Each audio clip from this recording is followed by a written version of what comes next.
Welcome to Why I Left, a podcast that explores the Great Resignation. I'm your host, Brian Aquart. Join me as I chronicle real stories from real people about the reasons they decided to leave their jobs during the pandemic and what has happened since.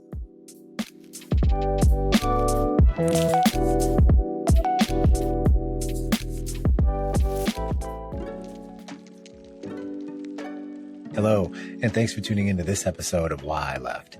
In today's episode, I chat with Julie Raeder. Julie is a former college athlete, educator, and basketball coach with a mean lefty jump shot, I might add, who decided to quit her job in special education without anything lined up. Sound scary? Maybe. But wait until you hear what happened next. Let's go check out her story. All right, welcome back. So our guest today is Julie Raeder. Julie is a customer success coach who's passionate about working on teams to crush goals. Fun fact, she was the former all-time leading women's basketball scorer for Cardinal Stritch University. Now, I knew I had to speak to her when I saw that she called herself the Curiosity Queen. And I'm really excited to have her share her journey with us today. So hi, Julie. How you doing? Thanks for joining. Hi, how's it going? Yeah, this is awesome. I'm so excited to be here. Definitely. And so prior to us discussing, how, you pivoted during the pandemic, tell us a little bit about, your upbringing and where you call home. Yeah, so I'm from Wisconsin, grew up in Sheboygan, Wisconsin. Yeah, I've been in Wisconsin ever since. And living at home and growing up as a young kid, I'm just really passionate about sports. I grew up playing basketball, volleyball, softball, and that kind of led into me wanting to be a coach. And so I went to school for teaching and wanted to be eventually a college coach. And that didn't go that way. But I also did some high school coaching, a lot of camps and things. And yeah, just obviously doing all those competitive things made me a competitor, ambitious, wanting to help others win, which kind of led me into the CS position, which we'll get into a little bit. But yeah, I loved my upbringing, but that eventually led me into teaching, which I got a degree in teaching in special education and general education, and also a minor in literacy. And then, I went on to teach for 6 years in special education. Oh, very nice. And so what have been some of the things you've been passionate about professionally? I, as a individual, just really like to grow and continue to learn. I'm a big learner, like to continue to grow myself. So when I got into my teaching job as a special education teacher, I kind of just dove all in. I wanted to know everything about it, really liked working with kids, learning all about the kids and their different needs.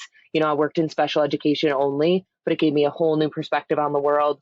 So that was really cool, really neat to see the different types of students I got to work with and build all the different relationships, and also working with the different parents as well. You work with parents, you also work with kids, so you get the adult relationships, but also the kid relationships. And they say the funniest things. I actually really miss that part about working and teaching. I love little kids. They're so fun. They're honest. They're curious. But yeah, what do I like? What am I working on professionally? I wanted to work on a collaborative team. That's my nature. I've worked on teams my whole life.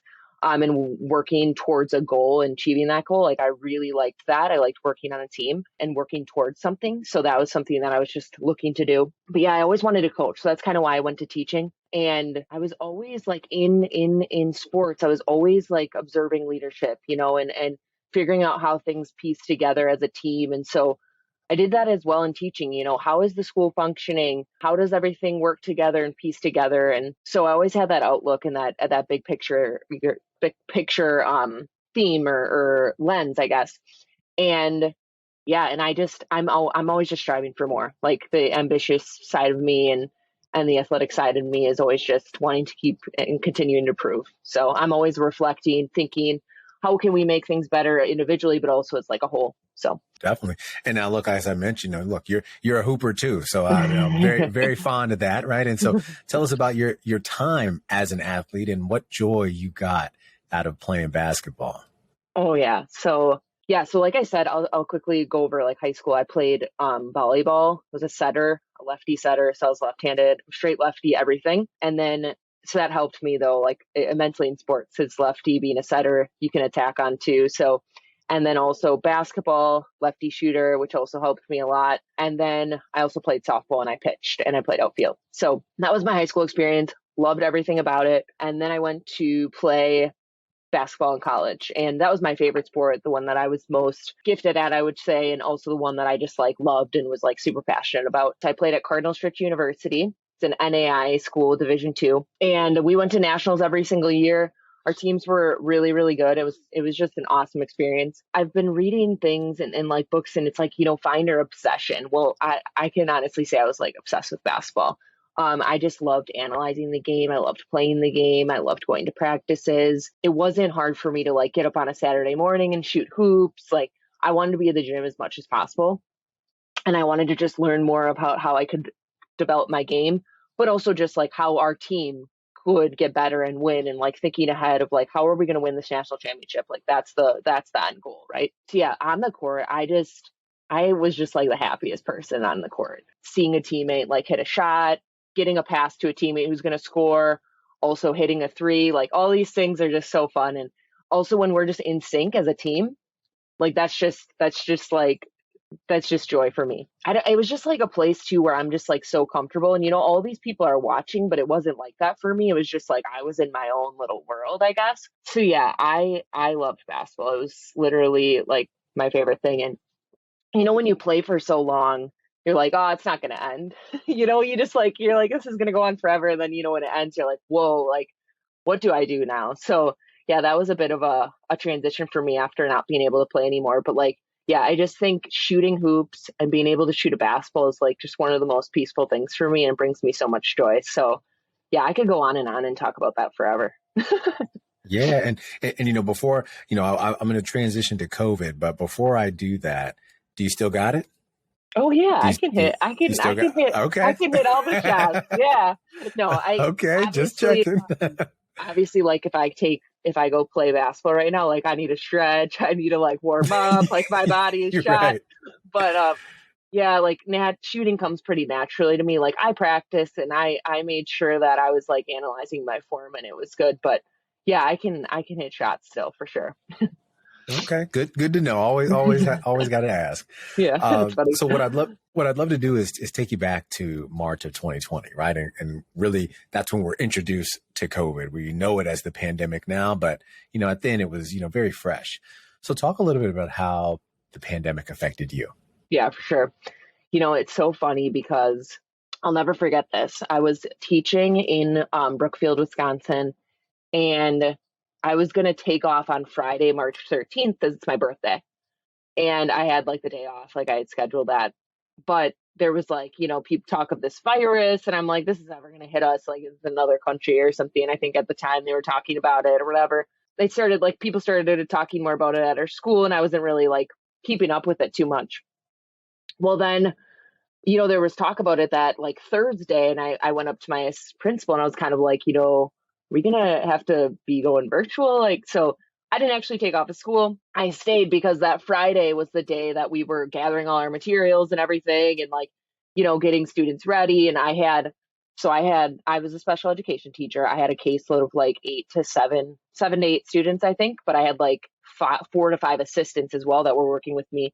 Plus I had a bunch of occupational therapists, speech pathologists, and physical therapists that I was working with on teams too. And my students, some of them were nonverbal, students with behavior difficulties, very, very high needs. So thinking about teaching them virtually was a little bit overwhelming in the moment. So we had to get all these materials, thinking about how we're going to teach them. And honestly, like I was just grabbing things like on the fly. Like I didn't have a lot of time to prepare. And then also trying to get materials for my assistants as well, and myself. And then we were supposed to teach virtually completely by Monday. Wow. So yeah, I remember that too. What's funny, March 14th is my kind of D-Day, if you will. So I definitely remember that weekend like it was yesterday.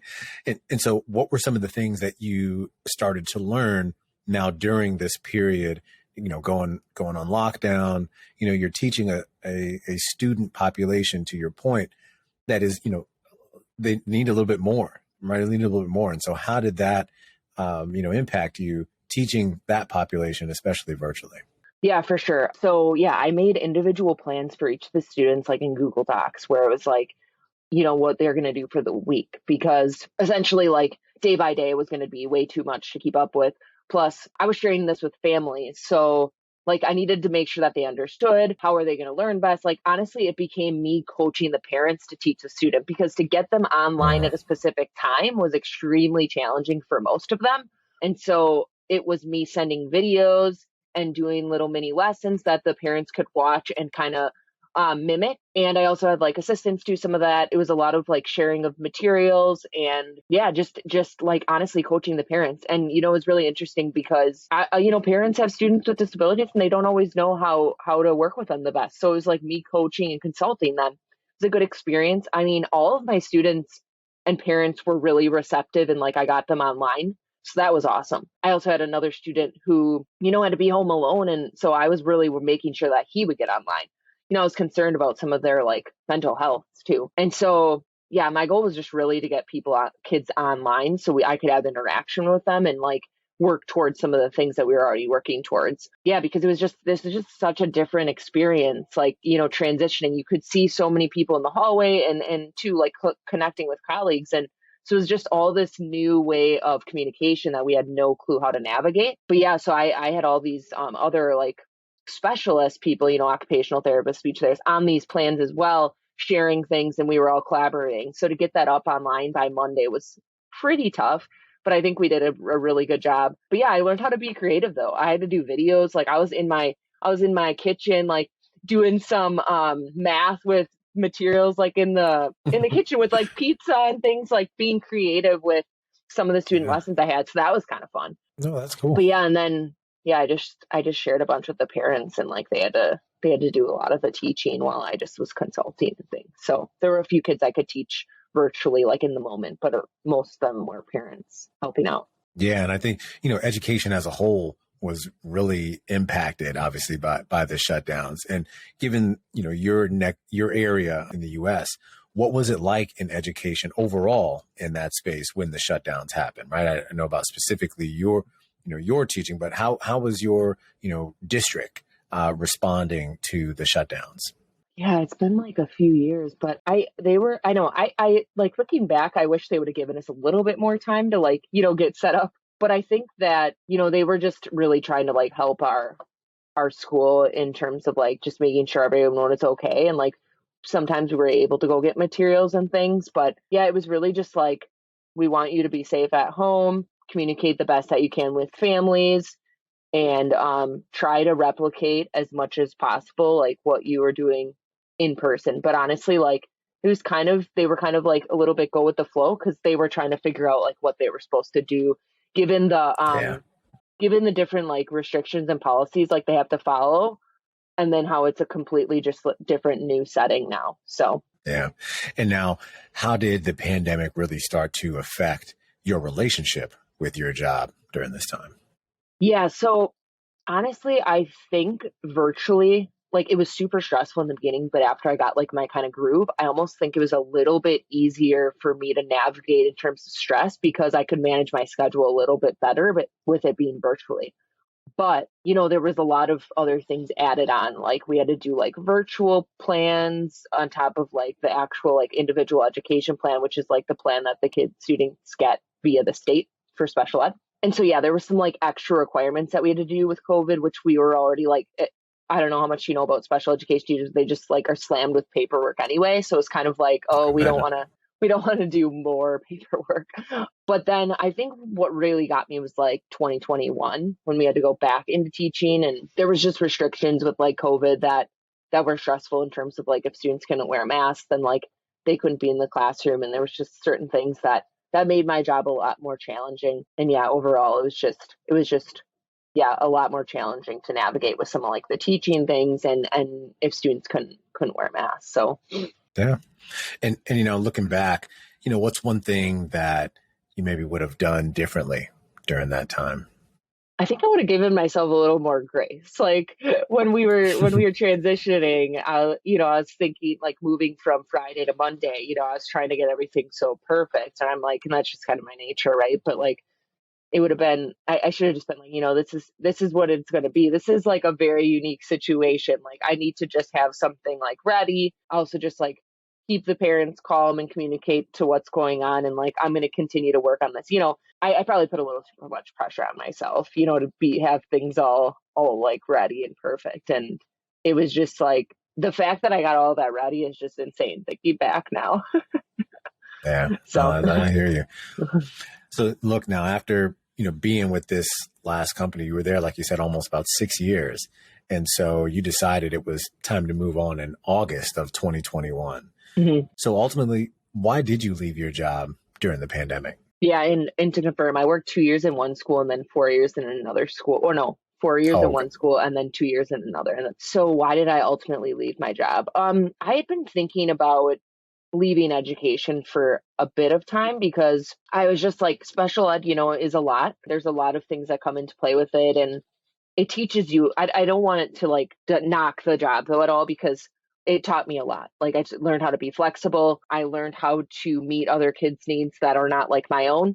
I learned how to teach different learning styles. Like I learned a ton about myself, and you have to be able to be flexible, work with lots of people, and yeah, just navigate all these different students and their plans. So I'm actually really grateful. I think it taught me a lot of skills, but I just realized like it wasn't sustainable for me forever. I was putting in a lot of work outside of work, like completing the paperwork and just getting things ready, because there was just not a lot of time for me to do the work during the day. And also, yeah, just like there's just a lot of like, fires that can happen at times just given the nature of the job. And I was just, thinking long term, like I want a family. I don't want to be working outside of work all the time. And it just wasn't something I was going to be able to sustain. Also, being in the special education teacher job, I just really was thinking like leadership positions or whatnot. Like I wanted to advance, I wanted to improve, like I wanted to go into the next level. And I just didn't know what that would be for me. And I didn't think there was any path for me. Like I didn't want to go get a master's, and that's kind of what you have to do if you want to be in leadership and things. And I just didn't think I wanted to be in leadership. So I was always curious about business, always curious how things worked in business, things that happen online now with online business. I was just very curious about all that. And I was like, what a great way to like start learning more about that too, is I just go into a business and work in business. So that's kind of where my thought process was.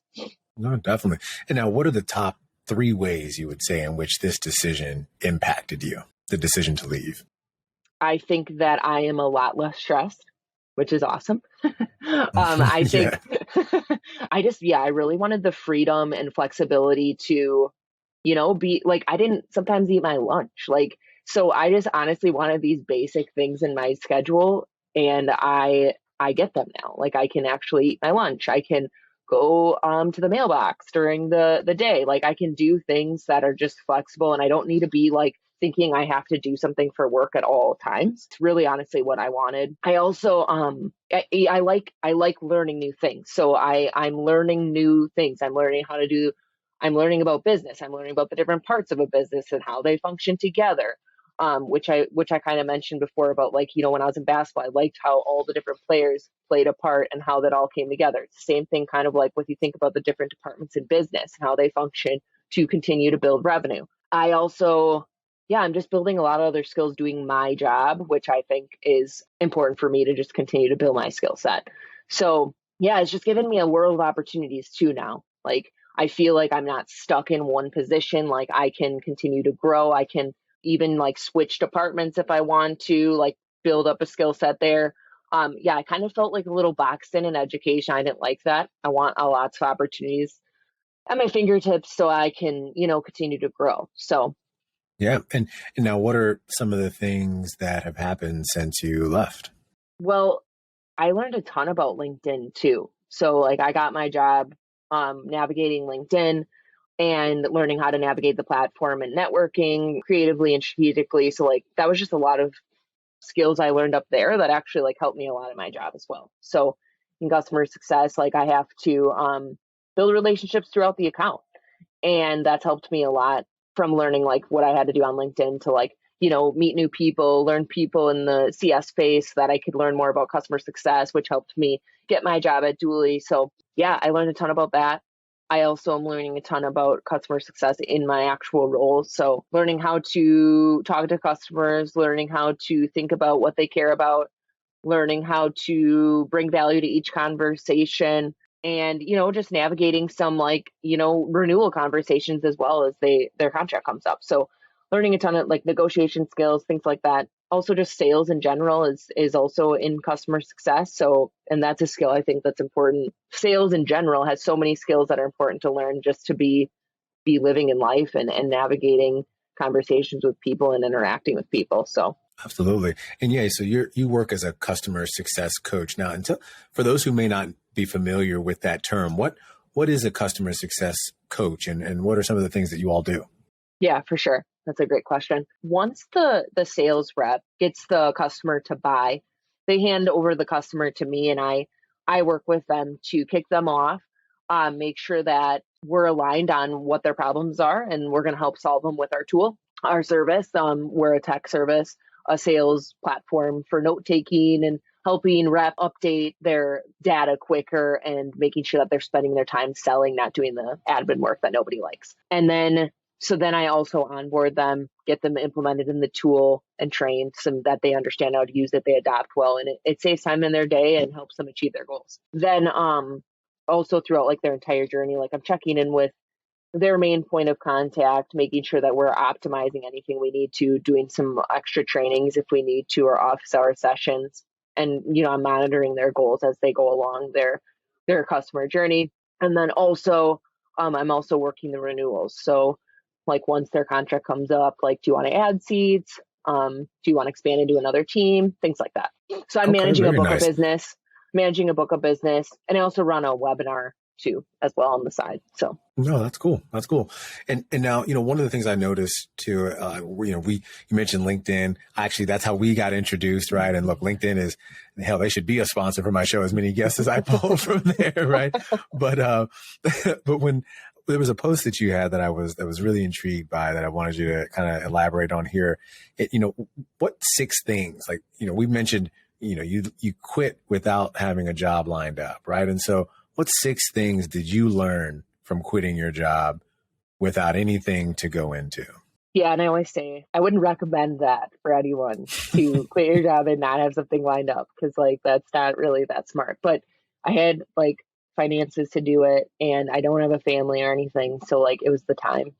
And also like schools are on year contracts. Like it's just like I did not want to start a job and like leave during the mid of the year. Like my students, I didn't want them to deal with that. I didn't want parents to deal with that. I didn't want to do that. So, but it was just time for me. So, but then what 6 things that I learned? That's a great question. I would say being able to push through discomfort, like when I don't know what's next. I learned a lot about that. I learned how to bet on myself, and really believe in like what I really wanted to do deep down, and like trust myself that I was going to get and accomplish my goal. Learned a lot about consistency and just showing up and putting in the work. I mean, I've done that in my previous, like in sports and things, but like I showed up every day on LinkedIn. I spent a lot of time on LinkedIn, but it helped me navigate the platform and also just build relationships and connections that ultimately helped me get a job. And it's also just helping me continuously today. Like met a lot of cool people, learned a lot about different things and perspectives, and just growing because I've met certain people. Also just putting myself out there and not doubting myself and like doubting my skills. Like I learned how to communicate my abilities, and even when I like maybe would have not been confident, because there was a self-doubt of like nobody's going to hire me because I don't have any business experience. But then I learned how to effectively storytell my skills and how they relate to a customer success position. I think that's a really important skill, to be able to storytell, something that I really want to keep developing though. And just how to be creative too and be not like everyone else. So I, at one point, and continuously not doing the same thing that's not working. So like, for example, I was applying and I was sending resumes out. That's what you do, right? Like send a resume, fill it out, apply to the job. But like, I was like, everyone's doing this. I don't have like the business experience that they're probably looking for when they look at this piece of paper. So I'm going to do something different. And I just started networking and sending videos and like posting on LinkedIn and going to webinars and connecting with people that way. And so I just found ways to get a job and like kind of get myself in the position to get a job, I should say, by doing things differently than other people and standing out. Oh, that's awesome. Very awesome to hear. And so one of the things that I also understand that you're continuing to grow is really your writing journey, right? And so you're writing more. And so tell us, like, what got you into that, kind of where you think you're going in your writing journey next. Yeah, that's a great question. Yeah, so I started like really writing and journaling. I think it was like a few years after college. I don't know. I was reading books and things, and I wanted to like, reflect on what I was reading, thinking about like my life situations and whatnot. I was also in college playing at the national tournament. We got to the Final Four, and like I was journaling about that. Like I just wanted to remember the moments. Like I wanted to highlight things. And I think my mom used to tell me to like, write about it, like make sure that you remember. I also found like other journals, like when I was super young, that was just like me talking about us going to like Dairy Queen or something. So it's like it's just super like basic, but I didn't know I wrote that much when I was little. So, but yeah, then I just was like, I really like this and I want to keep doing it. And so I would just journal things that I wanted to. I'd wrote a little bit of poetry, like a short form content. But then when I got on LinkedIn, people were saying you got to get a LinkedIn to get a job, and teachers just didn't do that. So that was super new to me. But I was like, oh, this is a way for me to write now and kind of a creative outlet. And so I was using it strategically to get a job and like be smart, but I was also kind of using it as a way as a creative outlet. Super cool. And then I learned so much about LinkedIn and like, like attracting attention. Why do people read things? Why do people not? What's attractive about video, what's not. So learning a lot about audience attention and like good attention, and how do you grab someone's attention, get them to read, how do you bring value in the post, and just like basic copywriting thing. Yeah. And I saw Justin Welsh like right when I got on. Obviously he's massive on LinkedIn, and so just was reading a bunch of his posts. I was like, oh, this makes a lot of sense. And so I just was like following a lot of the pretty have a big following creators who are like, running businesses or whatnot, and learning from them. But where do I want to take it? It's a great question. I think it's something that I'm kind of like figuring out right now, but my main thing with writing, I guess this is what I'll just say. My main thing with writing right now is like, and why I love it so much is like, if I can share one thing that can help someone else in the moment, and then it can like literally change their perspective that day or like change their mood, like that's my favorite part. Because for me, like I'll be on Instagram, specifically I think Instagram, but also like LinkedIn too. But like I'll read like 2 lines of something. I was like, oh wow, that like really shifted my perspective. Like just in the moment, I was like, I love reading that. I think that's so powerful. It's crazy. Plus, I think the reach of it too is so insane. Like you can reach like how many people in one post, and like if you're impacting with your words, that's just insane. Like it's crazy to Yeah. think about. So yeah, that's No, it what is. I really, really like about it. Like if I'm getting a DM and it's like, wow, your post really helped me. Like I'm gonna do this next time, or I loved this. This really helped me today, and now I feel a lot better about where I'm going with this. Like that's so great, right? So that's really where I'm loving writing today. I'd love to do something with it eventually, like maybe like a business type thing, but I'm still working through that. So No, that's awesome. Well, wish you, continued success in that, and I've seen a lot of your posts, the inspirational things, the funny things, right? And so I love, you switch it up, but to your point around how it can impact someone, I've experienced a little bit of that myself. Like I kind of stumbled into this creator space with this podcast and everything, but I recently did like this series of like a 12-day gratitude thing. And there was one, just telling folks about, my journey and all that type of stuff. But I got some really good feedback around it. And there was one in particular where a gentleman was like, I needed to hear this today. Like I'm trying to make a pivot myself.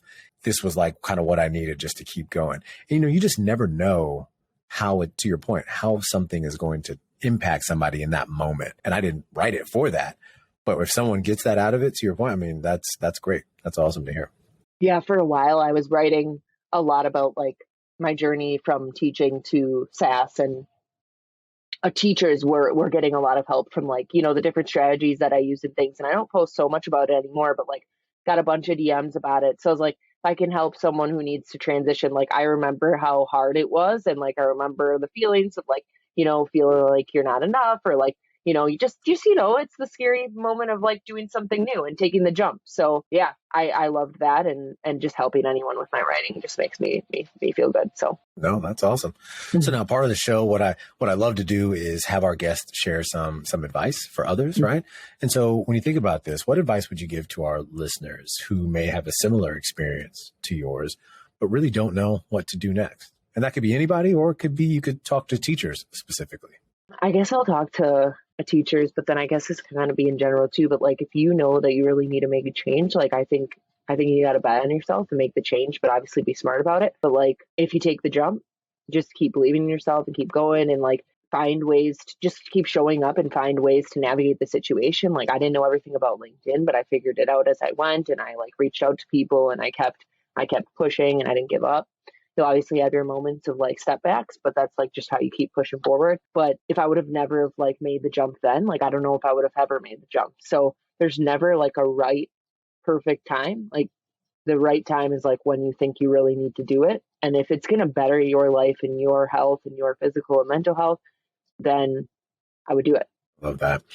Now, what more do you think employers could be doing to better support employees in the workplace? Do you think are you talking about education? Education. Yeah, it could be education. Yes. For your case specifically, or just, broadly, what could folks be doing? Because, this great resignation moment in time, right, is really touching all industries.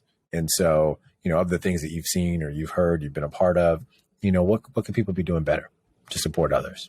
I guess this is from my perspective, since this is like who I am, but I think for me, if I have a great culture company who just values like what you bring to the table, and also, like a great place to work and meet with colleagues. But I also think like a lot of people want flexibility nowadays. So if you can bring that into the job at somehow and like give people more autonomy that way, that's great. Obviously, that's not every job, and then I think that was just something I really want to give in the nature of my other job. I think also giving people opportunities to grow, because I think people just don't want to be stagnant, and they don't want to be, I mean, that's not everyone either, but I think people like to have opportunities to grow and like where they can keep continuing to improve. And then that's obviously paired with like giving incentives. Like if people perform well and they're providing for your business or like the school, obviously schools work differently. That's one of the reasons kind of wanted to get out as well. But like performance wise, like they should be rewarded for that. Like they are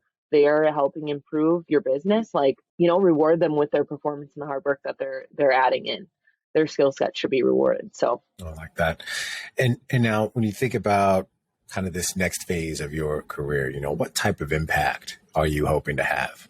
Yeah, what I really like about my job right now is working with customers and building the relationships and seeing them get value from the service that I'm providing. So I'm just like very deeply invested in like making sure that they're achieving what they want to achieve and getting success from their tool. So like I've gotten some positive customer feedback so far. I haven't been in the industry too long, but that's what I want to hear, right? Like that's the good feelings that I get from making sure that what I'm doing is working. So yeah, I love building relationships. I love being curious about their business and what they're trying to achieve, and just learning more about them, and just doing all that I can to make sure that they understand the tool, they're set up to adopt it well, and then set up for long-term success as well. So. Oh, that's awesome to hear.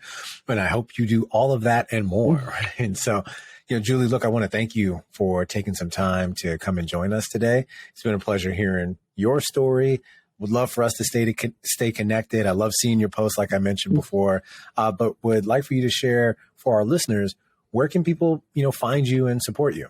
Yeah, so really my main platform right now is LinkedIn. So you can follow me on LinkedIn. I think you were going to put the link in, right? So they can follow it from there. But yeah, just Julie Raeder is my name. So you can look it up and find me. Perfect. All right. Well, thank you for that info. That'll do it for today's episode. Again, I want to thank my guest, Julie Raeder. As I mentioned, we will share that information in the show notes. So look, I hope you all have a great week, and we'll definitely see you next time. Thanks, Julie. Thank you so much. See ya. Thanks again for listening to Why I Left. Be sure to join us next time for more stories from the Great Resignation. Visit us at www.whyileft.co. That's whyileft.co. And subscribe to the show on YouTube, Spotify, Apple Podcasts, or wherever you get your podcasts.